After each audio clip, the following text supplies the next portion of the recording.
Okay, so second book for Thursday is called Lost and Found, and Oliver Jeffers is one of my favourite authors. His pictures are just brilliant, and all of the stories he writes, some of them are a little bit strange but good. And Lost and Found was the first one of his that I came across. We've got a few of his now, but Lost and Found is amazing. You can also get, and I don't know if it's on things like YouTube or Amazon or Netflix, anything like that, but there is a 30-minute film of this, and it's a lovely film. Interesting, it's very different to the book. So see if you can find it, and after reading this book, if you haven't read it before, see if you can compare the differences, because there are some really good ones. So this is Lost and Found by Oliver Jeffers. And again, the illustrations are just brilliant. So this one's a bit of a bigger book, so I'll move it from page to page. Once there was a boy, and one day he found a penguin at his door, as you do. I might be able to fit it all in. Oh yeah, just about. The boy didn't know where it had come from, but it began to follow him everywhere. The penguin looked sad, and the boy thought it must be lost. So the boy decided to help the penguin find its way home. He checked in the Lost and Found office, but no one was missing a penguin. He asked some birds if they knew where the penguin came from, but they ignored him. Some birds are like that.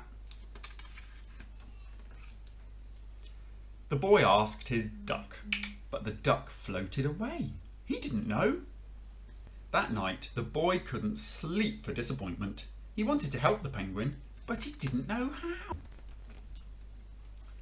The next morning, he discovered that penguins come from the South Pole. But how could he get there? He ran down to the harbour and asked a big ship to take them to the South Pole. His voice was much too small to be heard over the ship's horn.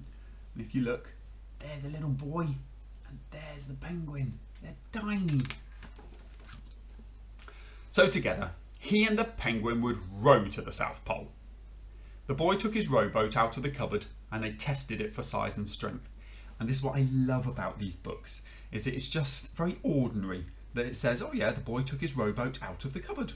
As you do, there's one in the cupboard waiting. And he just took it out of the cupboard. So it's got some lovely bits like that. They packed everything they would need, and together they pushed the rowboat out to sea.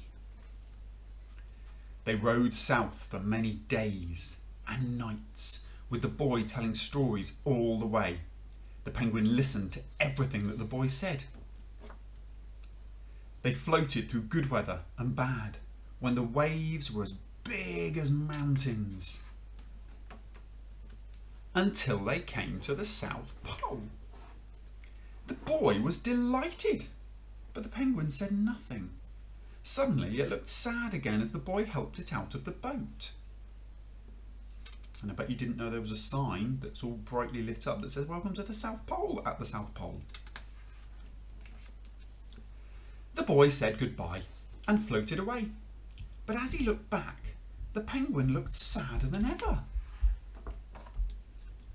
It felt strange to be on his own, and the more he thought, the more he realised he was making a big mistake.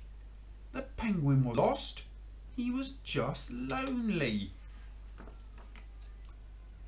Quickly, he turned the boat around and headed back to the South Pole as fast as he could.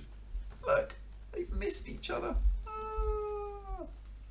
At last, he reached the pole again. But where was the penguin? The boy searched and searched, but he was nowhere to be found. Sadly, the boy set off for home. There was no point telling stories because there was no one to listen except the wind and the waves. But when the boy saw something in the water ahead of him,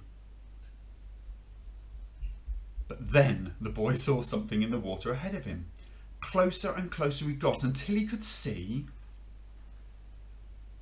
the penguin. And so the boy and his friend went home together, talking of wonderful things all the way. And on the back, there's a picture of the author when he was a little boy. That's Oliver Jeffers, and it's got a little bit about him on the back as well. So see if you can check out the video, the sort of mini film of this. It's a cracking story. At some point, I'll read the sequel. There's another one about Penguin and Boy as well. And what I love about it is you never get to know the boy's name, for example, and you don't in the sequel either or in the film. He's just the boy, which I think is quite powerful as well. So I hope you enjoyed that one. That's one of my all-time favourites, Lost and Found. So I'll read you two more tomorrow. Take care. Bye.